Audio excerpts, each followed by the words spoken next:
Chapter 1, Slump. Slump, noun, a drop in the activity of a business or the economy. Evan lay on his back in the dark, throwing the baseball up in a straight line and catching it in his bare hands. Thwap, thwap. The ball made a satisfying sound as it slapped his palm. His legs flopped in a V, his arms stretched up to the ceiling, and the thought that if he missed, he'd probably break his nose made the game just interesting enough to keep going. On the floor above, he heard footsteps, his mother's, and then a long, loud, scraping, groaning sound. He stopped throwing the ball to listen. His mother was dragging something heavy across the kitchen floor, probably the broken air conditioner. A week ago, right at the beginning of the heat wave, the air conditioner in his mother's attic office had broken. The man from Sears had installed a brand new one, but left the old one sitting right in the middle of the kitchen floor. The Treskys had been walking around it all week. Scrape. Evan stood up. His mom was strong, but this was a two-person job. Hopefully she wouldn't ask him why he was hiding in the dark basement, and hopefully Jessie wouldn't be in the kitchen at all. He'd been avoiding her for 2 days now, and it was getting harder by the minute. The house just wasn't that big. Evan had his hand on the railing when the scraping noise stopped. He heard footsteps fading to silence. She'd given up. Probably the heat, he thought. It was that kind of weather. Giving up kind of weather. He went back to lying on the floor. Thwap, thwap. And then he heard the basement door open. Psh. Evan caught the ball and froze. Evan? Jessie's voice sounded echoey in the darkness. Evan? You down there? Evan held his breath. He lay completely still. The only thing that moved was the pins and needles prickling in his fingers. He heard the door start to close. Long breath out. But then it stopped and opened again. Footsteps on the carpeted stairs. A black outline of Jessie, standing on the bottom step with daylight squirting all around her. Evan didn't move a muscle. Evan, is that you? Jessie took one short step into the basement. Is that... She inched her way toward him and then kicked him with her bare foot. Hey, watch it, would you? Said Evan, swatting her leg. Suddenly he felt stupid lying there in the dark. I thought you were a sleeping bag, she said. I couldn't see. What are you doing down here? How come the lights are off? It's too hot with the lights on, he said. He talked in a flat voice, trying to sound like the most boring person on the whole planet. If he kept it up, Jessie might just leave him alone. Mom's back in her office, said Jessie, lying down on the couch. Working. She groaned as she said the word. Evan didn't say anything. He went back to throwing the ball. Straight up, straight down. Maybe silence would get Jessie to leave. He was starting to feel words piling up inside him, crowding his lungs, forcing out all the air. It was like having a chest full of bats beating their wings, fighting to get out. She tried to move the air conditioner, but it's too heavy, said Jessie. Evan tightened up his lips. Go away, he thought. Go away before I say something mean. It's gonna be hot all week, Jessie continued, in the 90s, all the way up till Labor Day. Thwap, thwap. So what do you want to do? Jessie asked. Scream, thought Evan. Jessie never got it when you were giving her the big freeze. She just went right on acting as if everything were great. It made it really hard to tell her to bug off without telling her to bug off. Whenever Evan did that, he felt bad. So what do you want to do? Jessie asked again, nudging him with her foot.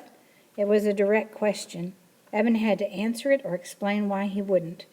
And he couldn't get into that. It was too complicated, too hurtful. Huh? So what do you want to do? She asked for the third time. Doing it, said Evan. Nah, come on, for real. For real, he said. We could ride our bikes to the 7-Eleven, she said. No money, he said. You just got $10 from Grandma for your birthday. Spend it, said Evan. On what? Stuff, said Evan. I've got, well...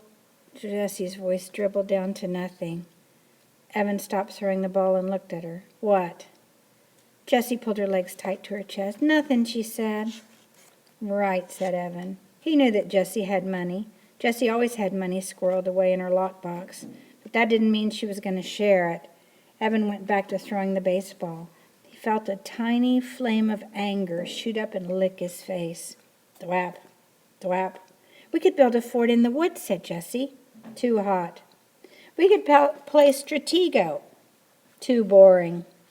We could build a track and race marbles. Too stupid. A thin spider web of sweat draped itself over his forehead, spreading into his hair.